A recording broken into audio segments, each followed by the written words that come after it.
Welcome back to the Junius Maltby channel. Hope everyone out there is having a splendid weekend. Thank you for being here and joining us today for the fast-paced weekend update. We'll cover some headlines and articles and news that we really didn't get to yesterday or anytime this week, and we probably should have covered them because they are significant as they relate to the topics that we tend to discuss here, debate, and talk about on the Junius Maltby channel. Or as some of you have heard me term it lately, the Junius Maltby Project, because it's kind of a work in progress, a project, if you will, that you guys are all part of, and it's growing, changing, and evolving every day. So let's get right to the headlines. Looks like another country is joining the long list of countries that have decided to repatriate their gold. So now it looks like Belgium would like to remove some of their gold from London. Quite a significant amount of gold. I believe it's possibly 7 billion euros or so in value. So it's a lot of gold, and it's going to be shipped over at an undisclosed time with a helicopter, 50 troops, and of course they're not going to tell us when.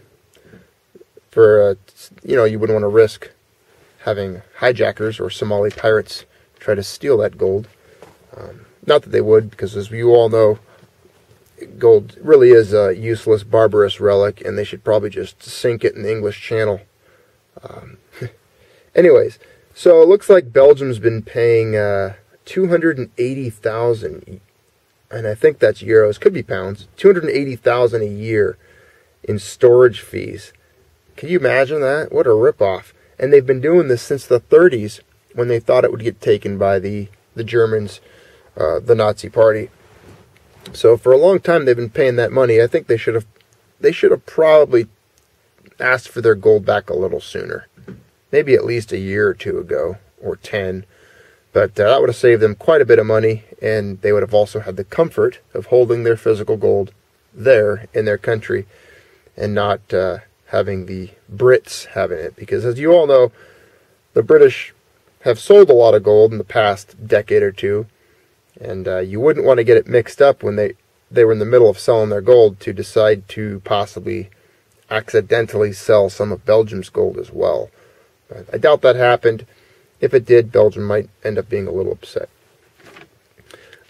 Moving on, let's ask ourselves, as it relates to this, why you would think Belgium would suddenly decide to ask for their gold back. I think a lot of you might be on the same page of this as I am, and that would be Belgium and their advisors and some of the people there that are in charge of their nation might see what's going on globally. And that is, let's take a look real quick, all these currencies dropping in their value, their strength, and their purchasing power as everyone kind of races to the bottom to see who can have the cheapest currency. And just look at all this fiat paper. It's just becoming worthless. It's plummeting in value. The amount of goods and services it can buy. It's just there's things happening globally, and we can see the price of gold either holding strong or rising when it's denominated in the value as it pertains to these other currencies. When you look at gold measured in other currencies, it's very strong. It's been rising quite a bit, and I think Belgium might be basing some of their decision to take their gold home finally on what they're seeing around us, what they're seeing in the world today. So take note of that, Look at your own little house and your own little life, your own little piece of property as your own country, because it really is. Your home is your castle. Your life, all of you out there have your own little nation state, which is you and your household, your family, your property, your possessions, the fruit of your labors. So kind of do what's Belgium. Look at what Belgium's doing and do that for yourself. Protect yourself from the times. Look at what's going on around you and make some little foreign policy decisions, some economic decisions based on the national and international trends that you're seeing.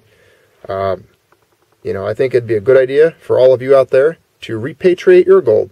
If you've got it in paper, repatriate it. Hand in your claims. Say, you know what, I'd like my physical delivered, please. If there's a fee or a fine attached to it, pay it. I've always said on this channel that it's very important to hold your gold physically, and I think if it's good enough for nations to hold it physically, it's good enough for you. So let's take a little lesson from what Belgium's doing here. And everyone out there, if you know people, spread the word. Repatriate your gold. Physically hold your gold. Everyone take possession.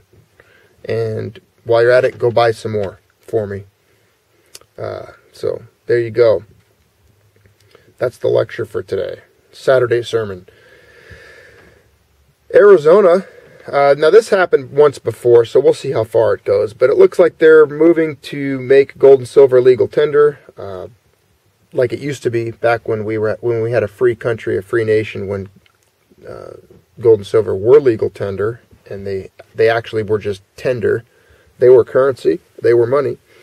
And it looks like they're doing this to protect the holders of gold and silver in their state from some of the tax laws that take place, especially state capital gains based on the sale of gold and silver when profits are realized. So it's a complicated world, the taxation as it relates to gold and silver, because if you sell a gold eagle, half ounce, that's stamped $25 US, but someone gave you $600 for it. Did you sell it? Did you just transfer $25 away, or did you get $600 based on the gold value? There's some complicated laws, and I got a video on gold and silver and taxes, and I've read a lot of different things on it. I should probably go back and look at any changes that may have taken place in the last few years, and we could discuss those. But that's another video for another time. If you guys got any ideas, private message, whatever, send me an email. Moving on. So, here's another factor in all of this that could be impacting Belgium's decision. Belgium is a nation run by Belgians. The Greece issue, the elephant in the room, or the Greek in the room. Looks like there's some problems again in the Eurozone and again in Greece. It seems like, like Groundhog Day, being that it's February. I remember vaguely here on the Junius Malpe channel, you and I talking about Greece. Long ago. It was probably, a year or two ago? But, there was a time where Greece, and there was the whole thing with Cyprus, and the euro was just getting chaotic. And here we are again, the year 2015, and Greece is again experiencing problems. I read somewhere today that they only have like 3 days or 3 weeks worth of cash left, and then they're done. So it looks like they're going to be leaving the euro or something of that kind. It's definitely shaking things up a bit over there. There's been some fluctuations in the value of the euro. But, that's another reason to keep your eye on things. Another reason to hold your gold physically. This could be just one of many dominoes to tip over, and as it relates to the global economy.